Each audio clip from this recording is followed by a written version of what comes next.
Hello everybody, we're going to read a story. Our tree named Steve. What do you think the story is about? What are some of the things you see? Dear kids, a long time ago when you were little, Mom and I took you to where we wanted to build a house for us to live in. But in order for us to build there, men had to come and clear the land.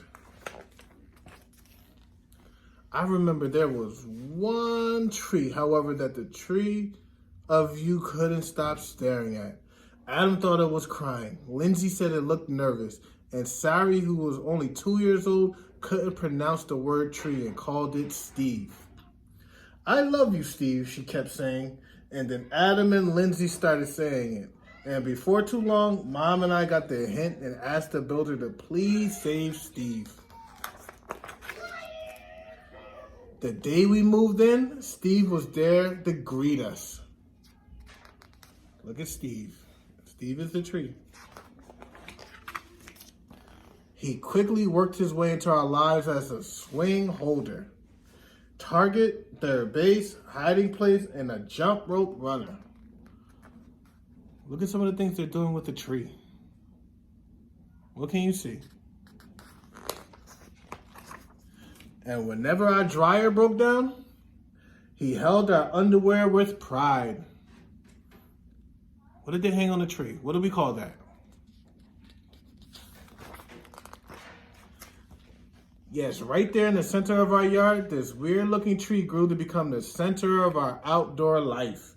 Through all of our barbecues, campouts, dance parties, or when Adam and Lindsay started getting crushes on the Simon kids next door, Steve adjusted to our every need. And it wasn't always easy, standing tall through snowstorms in the winter. Or when Uncle Chester napped in the hammock and couldn't possibly have been fun. Not to mention the time that the sewer overflowed and Steve sucked up all the smelly water before it drowned Kirby.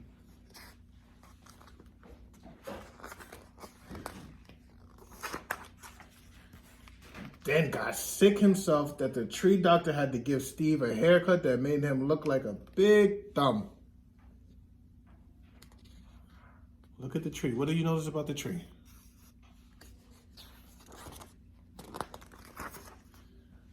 Through the years, Mom and I have tried to show you in a world filled with strangers the peace that comes with having things you can count on and a safe place to return after a hard or long trip.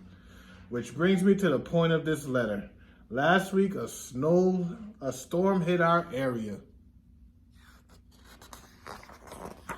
And through we spared Steve's life a long time ago. This time we couldn't save him. Oh no, what happened to Steve?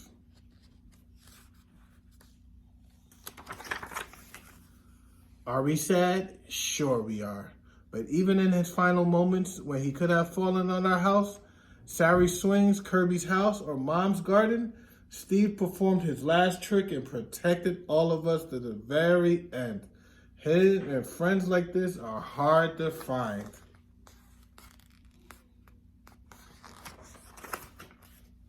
So when you come home from Grandma's next week, Steve will not be able to greet you as he's done in the past. I'm sorry. But please know that Steve will always be with us, in our hearts and in our thoughts. What happened to Steve? And in a different tree at the end of our yard, see you next week. Love, Dad. The end. So what was the story about? Who was Steve? What were some of the things that they put on Steve? How did they play with Steve? And what happened in the end? Thank you guys for reading.